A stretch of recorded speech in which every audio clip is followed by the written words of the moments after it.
বছর? হ্যাঁ। মাই গড, মানে ভাবলেও অবাক লাগে। আমি যেটা বলবো এটা আসলে অনেকের পছন্দ হয় না, কিন্তু এটাই সত্যি। আমার জীবনে অনেক লুক্রেটিভ বিষয় আছে যেগুলো দেখলে মানুষ অনেক ভিউ হবে। প্রিয় কালার আমার সাদা কালো, কিন্তু সবাই আমাকে বলে আমাকে লাল বা হলুদ বা রয়্যাল ব্লুতে, মানে যে এই রংটাতে বেশি ভালো লাগে। লাক্স ফটো সুন্দরী থেকে উঠে এসেছেন, এরপরে অনেকেই লাক্স সুন্দরী হয়েছে, বাট আপনাকে যেভাবে মানুষ ভালোবাসা দিয়েছে এরকমভাবে দেয় না। এই জিনিস থেকে আপনি কি ব্লেসিং মনে করেন, বা আপনি মানে কতটা এনজয়?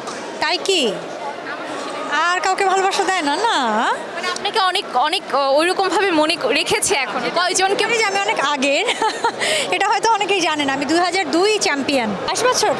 হ্যাঁ। মাই গড, মানে ভাবলেও অবাক লাগে। যদি আসলেই এরকম হয় যে অন্যের থেকে আমি 1% 2% হলেও বেশি পাই, তাহলে আমি বলবো আমি ব্লেসড। এটা আল্লাহর রহমত, কারণ মানুষের ভালোবাসা পাওয়া একটা আল্লাহর রহমত। কিন্তু আমি অনেককে দেখেছি যে মানুষ পছন্দ করে না, মানুষ মন থেকে শ্রদ্ধা করে না, ভালোবাসে না। কিন্তু এটা আমি অকপটে স্বীকার করতে চাই, এবং আপনিও বলেছেন, আমি একমত যে হ্যাঁ, মানুষ আমাকে ভালোবাসে। বয়স বাড়ছে না কেন? আমি যেটা বলবো এটা আসলে অনেকের পছন্দ হয় না, কিন্তু এটাই সত্যি। বিশ্বাস করেন, এটাই সত্যি। যদি দুশ্চিন্তাগ্রস্ত থাকি তাহলে না চেহারায় ওটা ফুটে ওঠে, চেহারা রিফ্লেক্ট করে। এই কারণে আমার মনে হয় যে আমি যেহেতু হাসি খুশি থাকার চেষ্টা করি, সে কারণে আমাকে এরকম ফ্রেশ লাগে বা সতেজ লাগে বা ইয়াং লাগে। আমার তো তাই মনে হয়। এত বছরের ক্যারিয়ার, কিন্তু কোনো কন্ট্রোভার্সি নেই কেন?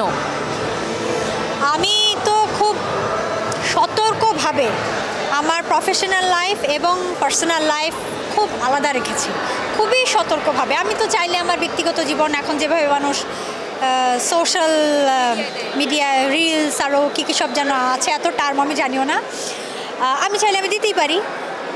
আমার জীবনে অনেক লুক্রেটিভ বিষয় আছে যেগুলো দেখলে মানুষ অনেক ভিউ হবে বা মানুষ আকর্ষণ বোধ করবে, কিন্তু আমি এটা কখনোই দেই না, দিব না। কারণ আমার মনে হয় যে এটা খুব ডেলিভারেটলি করা, সতর্কভাবে। কারণ আমার মনে হয় যে মানুষ তো আসলে আমাদেরকে পছন্দ করে আমাদের কাজের জন্য। ব্যক্তিগত জীবনটা হয় কি, এমন কিছু হয়তো আমার জীবনে থাকতে পারে যেটা আপনার ভালো লাগবে, আরেকজনের ভালো লাগবে না, নাও লাগতে পারে। কী দরকার এগুলো নিয়ে সমালোচিত হওয়ার? কী দরকার? আমাকে ভালোবাসে, আমার অভিনয় ভালোবাসে, এতটুকু নিয়েই হ্যাপি থাকি। আপনাকে নিয়ে কাজ করতে চায়, তারা মানে সুযোগ পাবে কিনা, মানে এখন আপনি কাজ করছেন কিনা নিজস্ব ডিরেকশনের বাইরে? বাইরে, আচ্ছা, যদি আমাকে আমার মতো করে কেউ চায়, এটা আমি আগেও বলেছি, নিশ্চয়ই পাবে। এখন আমার মতো করে কী জিনিস, শুটিং ইউনিটটা, পুরো টিমটা, ডিরেকশন বা ডিরেক্টর বা গল্প বা লোকেশন কোথায় হবে, এগুলো নিয়ে একটু আমার সঙ্গে বসতে হবে, আলাপ আলোচনা করতে হবে। মানে আজকে বললো কালকে শুটিং, এভাবে আমি পারবো না, আমারও প্রস্তুতি নিতে হবে। আর হচ্ছে এরকমভাবে যদি কেউ বলে না এই চরিত্রটা কুসুমকে লাগবে, এর থেকে বড় রেসপেক্ট আর কিছু নাই, যে ঠিক আছে আমাকে করতেই হবে। এটা এই ধরনের জোর করাটা এক ধরনের ভালোবাসা, যে না কুসুম তোমাকেই করতে হবে। হ্যাঁ, তাহলে আমি নিশ্চয়ই বিবেচনা করব।